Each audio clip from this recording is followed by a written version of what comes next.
Et je vais passer la parole à Adje Andriilite, qui est directeur de recherche à l'Institut de recherche sur l'art de l'Académie des arts de Vilnius et qui a consacré de nombreux travaux à la culture visuelle à la fin du XIXe siècle en Lituanie, au processus de modernisation et à des recherches sur la culture même de la ville de Vilnius, donc pour une intervention sur le symbolisme et les œuvres de Ferdinand Rouščík.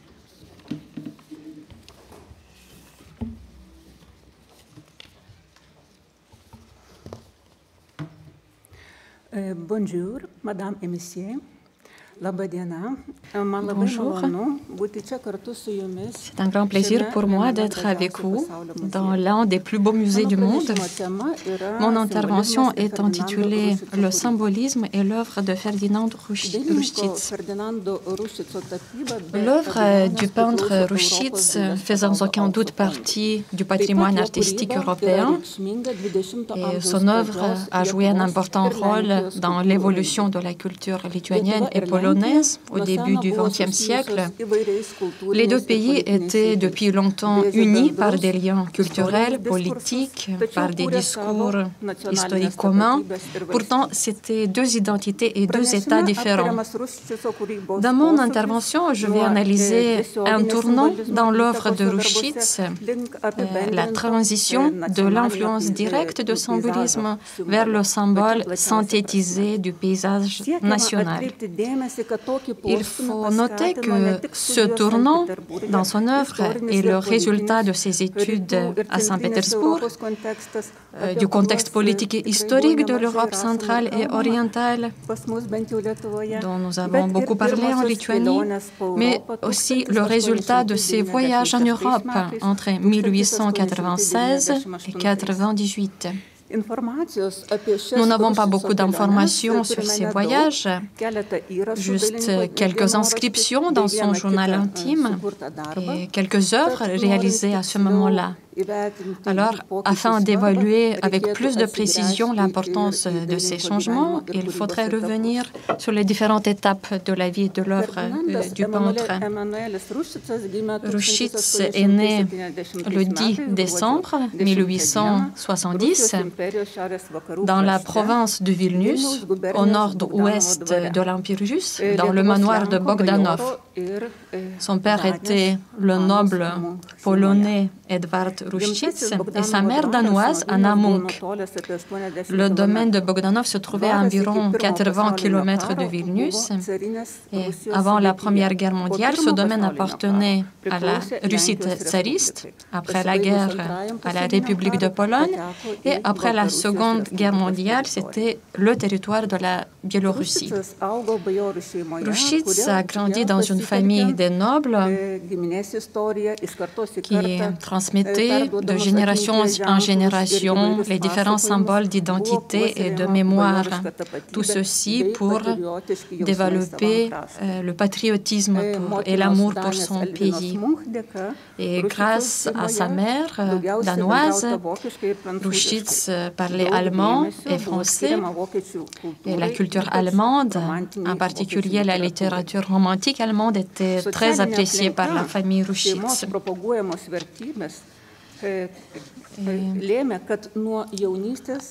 En raison de ce contexte, des valeurs familiales, l'identité de Rouščík était multiculturelle, multilinguistique et multinationale. Donc sa vision du monde était assez large et non conventionnelle.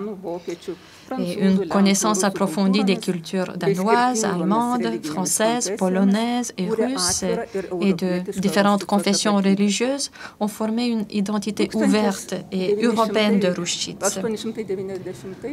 En 1890, Rouščík commence ses études de droit à l'Université impériale de Saint-Pétersbourg. Et la possibilité d'étudier en Russie ou à l'étranger était très importante pour les jeunes, car après l'insurrection de 1831, les universités de Vilnius et de Varsovie étaient fermées, donc il n'y avait plus de possibilité d'étudier dans le pays natal. À Saint-Pétersbourg, Rushitz commence à s'intéresser aux études à l'Académie des Beaux-Arts. L'Académie des Beaux-Arts de Saint-Pétersbourg est l'une des académies les plus anciennes et les plus importantes du pays. Mais jusqu'à la Réforme, c'est une école très conservatrice qui applique les principes de l'académisme. Il est probable que si Rushitz avait décidé d'étudier l'art, il aurait choisi les études en Europe occidentale, comme la plupart des artistes des territoires nord-ouest de la Russie impériale. Et d'habitude, les jeunes allaient étudier dans les villes beaucoup plus libérales, plus ouvertes, par exemple Munich et Paris.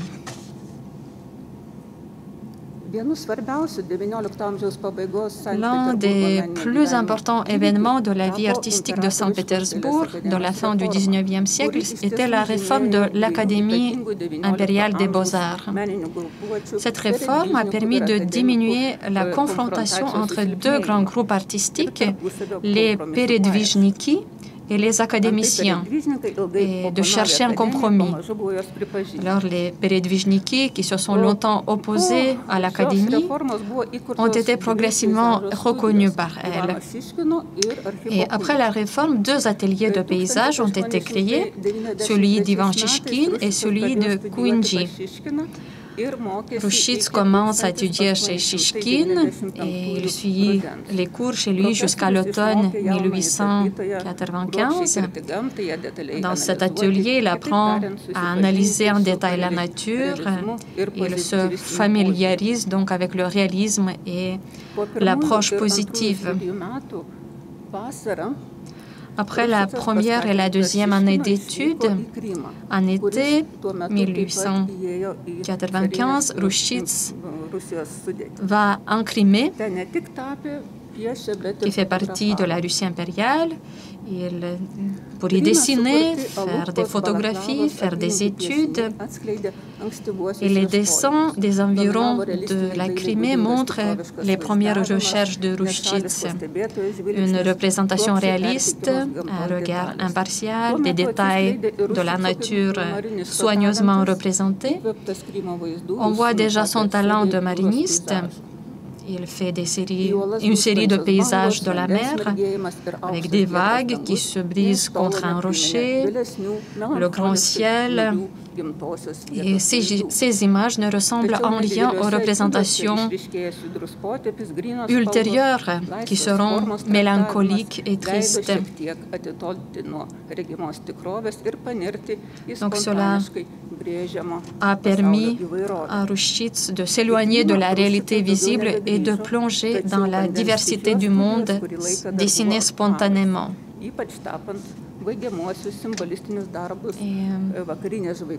L'élément de l'eau, de la force de l'eau, était toujours présent dans l'œuvre de Rushitz. En 1895, après que Shishkin quitte l'Académie, Rushitz rejoint l'atelier de Kuinji, où il se lie d'amitié avec le peintre letton Wilhelm Purvytis. Shishkin et Kuinji représentaient différentes versions du paysage russe du milieu du XIXe siècle. Ces deux maîtres de Rushitz avaient une perception différente de la représentation du paysage. Shishkin, par exemple, analysait le paysage de façon rationnelle, le copiait, alors que Kuinji cherchait à percevoir une émotion, à montrer quelque chose qui se cachait derrière la réalité visible. Tout en étudiant, Rushitz est allé à l'étranger pour la première fois et beaucoup d'étudiants de l'Académie de Saint-Pétersbourg rêvaient de partir pour tel voyage. Et il est intéressant de noter que les premières villes que Rushitz a visitées n'étaient pas Paris ou Munich, les principaux centres d'attraction, mais les pays de l'Europe du Nord, la Suède, le Danemark, l'Allemagne du Nord. Cela peut s'expliquer par la situation financière modeste du peintre, mais également par le fait que sa sœur Olga vivait à Berlin et il avait des proches au Danemark. D'autre part, la culture de l'Europe du Nord faisait partie de l'identité de Rushitz depuis son enfance, qui s'est enrichi pendant les années à Saint-Pétersbourg à travers la littérature, le théâtre, la musique. Alors, pour Rushitz, il n'était pas difficile de préserver sa nature nordique, car les Russes admiraient beaucoup la musique et les arts des Scandinaves. Par exemple, l'impresario russe Sergei Diaghilev a organisé une exposition internationale à Saint-Pétersbourg et il voulait présenter des œuvres d'artistes nordiques dans cette exposition parce que pour lui, l'art nordique était une version modérée des dernières tendances de l'art européen et pouvait servir de modèle pour les artistes qui voulaient entrer sur la scène de l'art occidental sans perdre leur propre identité. Le premier voyage de Ferdinand a été financé par l'Académie et par la tante de Ferdinand qui vivait à Vilnius. Donc Rushitz a voyagé jusqu'à Szczecin, d'où il a pris le bateau pour aller sur l'île de Rügen. Il ne fait aucun doute que Rushitz voulait voir de ses propres yeux les magnifiques falaises blanches de Rügen et les vues sur la mer. Il voulait être à l'endroit où les romantiques allemands venaient chercher l'inspiration. Ce site, ces falaises sont devenues très connues grâce au peintre David Friedrich. Rushitz a passé 3 semaines sur l'île et il écrivait dans son journal que cet après-midi, je vais encore dessiner de beaux nuages. Plus tard, il est parti à Berlin. Il a noué des contacts avec artistes de Berlin et le milieu académique. Rushitz a visité les musées de Berlin, les galeries d'art et il s'est également rendu à l'exposition universelle de l'industrie. Une telle exposition pourrait être comparée à une exposition universelle de Paris. Et l'exposition de l'industrie avait lieu à Berlin pour la première fois. Dans la même année, en Allemagne sont publiés des magazines d'art et de littérature qui ont joué un important rôle dans le développement de la culture moderne. Donc Berlin devient une ville cosmopolite vers 1896, ayant sa propre culture. Alors Rushitz trouve à Berlin des objets d'art, mais découvre également les dernières tendances artistiques, artisanales, littéraires, scientifiques. De Berlin, Ferdinand voyage à Kalmar, ville suédoise, où il visite le château de Bornholm sur l'île de Hollande et la ville médiévale de Visby. Puis il retourne chez lui et reprend ses études à Saint-Pétersbourg. À la fin de l'année scolaire, en 1897, Rushitz part à l'étranger pour la 2e fois. Il suit un trajet similaire, sauf que cette fois, il veut visiter la maison natale de sa mère sur l'île de Bornholm. D'abord, Ferdinand rejoint sa sœur à Berlin, puis il voyage à Stralsund, sur l'île de Hidenza, part à Bornholm, au Danemark, visite plusieurs villages avant d'arriver au port Nexo, le lieu de naissance de sa mère. Et Ensuite, il retourne chez lui et reprend ses études.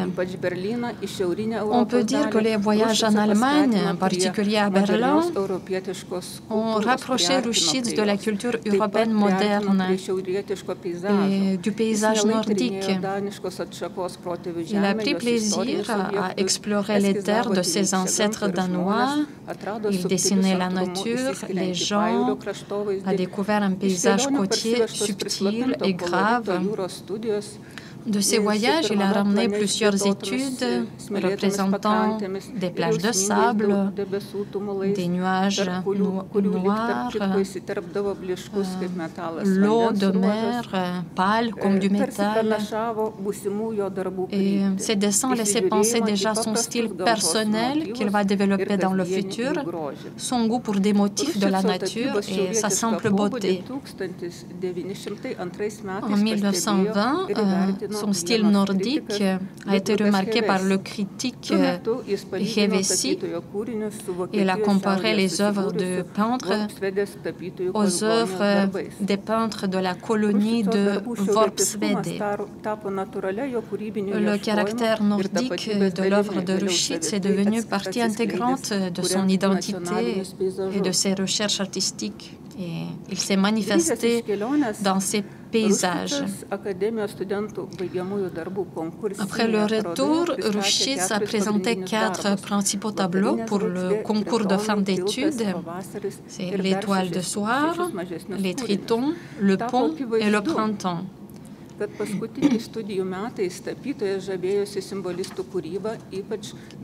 Rushitz admirait beaucoup l'œuvre des symbolistes, en particulier celle d'Arnold Böcklin. Il avait vécu le culte de Böcklin comme beaucoup d'autres artistes européens.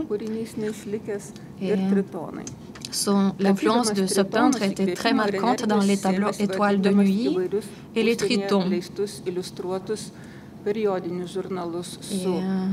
Lorsqu'il peignait les tritons, il cherchait l'inspiration dans les reproductions de différents peintres occidentaux qu'il trouvait dans des magazines publiés à l'étranger.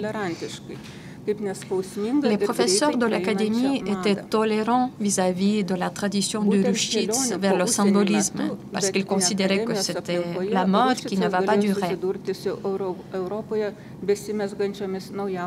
Ce n'est pas à l'Académie, mais au cours de ses voyages à l'étranger que Rushitz a pu découvrir les plus récentes tendances artistiques qui se développaient en Europe. Ce qui ne correspond pas aux propos de la chercheure russe Tananaeva, qui estimait que l'influence des artistes occidentaux sur Rushitz n'était pas directe, mais passait par le filtre de la culture russe. Les œuvres de Rushitz ont suscité des critiques dans la presse. La presse disait que les tableaux de cet artiste sont assez décoratifs et éloignés de la nature, mais ces défauts sont compensés par une atmosphère poétique, l'éloquence et le goût pour la beauté. Cela montre que les tableaux symbolistes n'ont pas été appréciés par des critiques locaux qui cherchaient la représentation réaliste. D'autres œuvres de Rushitz, les paysages de Bogdanov et en particulier le printemps, ont suscité un grand intérêt. Le printemps a été acheté par le membre de l'Académie des Arts, Pavel Tretiakov. Et peu de temps après, un autre tableau de Rushitz, Le Moulin, a été acheté par le collectionneur et l'industriel moscovite Morozov. Le fait que les grands collectionneurs moscovites aient acheté les œuvres de Rushitz signifiait la reconnaissance et aussi la possibilité pour l'artiste d'aller en Europe pour la 3e fois. En 1898, en mai, il part pour la 3e fois et les destinations principales devaient être Paris et Munich. Mais lors de son voyage, il a visité d'autres villes également. Donc Rushitz passe quelques jours à Varsovie avant de se rendre à Berlin. Ensuite, il voyage à Vienne, en Cologne, avant d'arriver à Paris où il passe 18 jours. À Paris, Rushitz va dans les galeries, musées, s'intéresse au cinéma des frères Lumière. Et à Paris, il rencontre le professeur Kounji avec ses étudiants qui sont très brillants, qui attirent beaucoup d'attention, mais ne les rejoint pas. Et il écrit dans son journal que « Heureusement que je voyage seul, il n'a que moi et ce que je vois. » La création humaine, les grandes œuvres de l'époque me parlent directement sans intermédiaire. Il n'y a pas autour de moi cette sorte de rideau qui cache tant de choses et qui finalement commence à irriter. À Paris, Rushitz est particulièrement intéressé par les œuvres des impressionnistes. D'abord, il visite l'exposition de Claude Monet, Camille Pissarro, Alfred Sisley, et ensuite il visite l'exposition personnelle de Georges Petit, de Monet, dans la galerie de Georges Petit. Il voit 61 tableaux de Monet dans cette exposition et dans son journal intime, il écrit c'était déjà 6 heures de soir et cette exposition devait être fermée le lendemain, donc j'ai passé la dernière demi-heure dans cette exposition et c'était une grande chance pour moi. Donc une impression était très importante. En regardant ces couleurs, cette atmosphère, j'ai ressenti des choses dont je ne m'en doutais pas avant. Et après cette exposition, ne voulais voir aucun autre tableau pour garder le souvenir de ces tableaux de Monet. Ensuite, Rushitz quitte Paris pour aller en Belgique, à la mer, où il fait plusieurs paysages de mer, et ensuite arrive en Suisse. En Suisse, il écrit « Quel bonheur d'être à Bâle. Pour voir le combat des centaures de Böcklin, je pourrais faire un voyage encore plus long. Böcklin, je suis restée devant ce tableau plusieurs heures. Et en regardant ce tableau, je me suis retrouvée. Ensuite, il visite Lucerne, admire la beauté du lac des 4 cantons.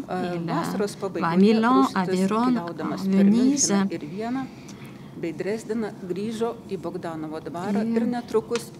Après avoir visité Munich et Vienne, il rentre à Bogdanov où il commence à peindre son célèbre tableau La Terre.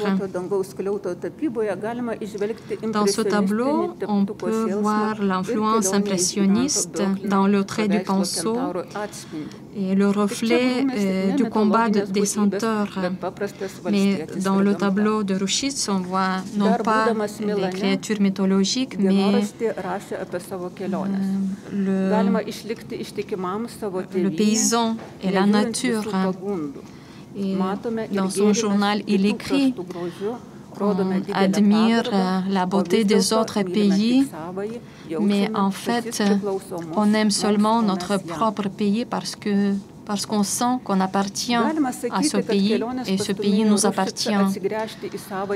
On peut noter que les voyages ont permis à Rushitz de se tourner vers son propre pays, qui était au centre de sa création. Rushitz a conservé ses relations avec les artistes de Saint-Pétersbourg. Il a rejoint le groupe Mir Iskustva.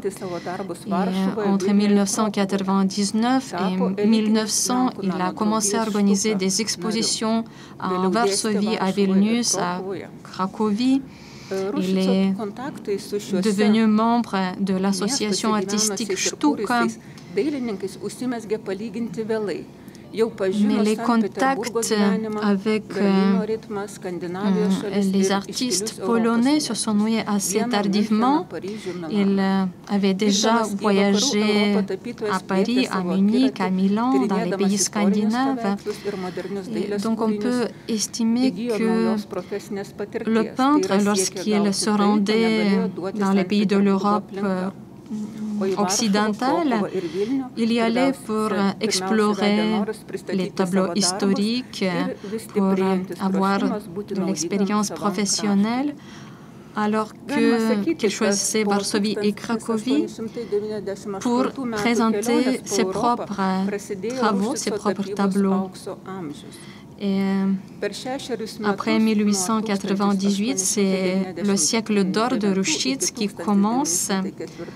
En période de 6 ans, en vivant au manoir de Bogdanov, Ruščice réalise ses meilleurs tableaux qui ont été exposés par la suite dans les galeries de Saint-Pétersbourg, Varsovie, Cracovie, Vilnius et autres villes. Par exemple, la composition symbolique La Terre, le moulin, ou le tableau Les émigrés, qui reflète une thématique sociale, ou bien le tableau Le vide, ou d'autres tableaux tels que Le château de Kreva ou Le passé. Donc, dans ces travaux, il renonce à l'influence directe du symbolisme et il commence à développer les motifs du paysage local dans lesquels le contenu symbolique est reflété de manière indirecte.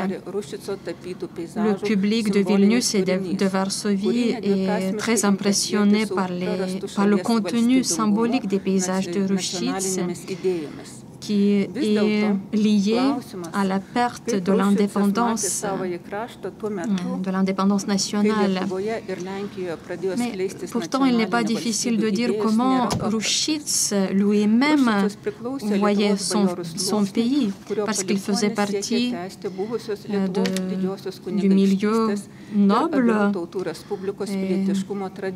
Il était parmi ceux qui voulaient se tourner vers le passé,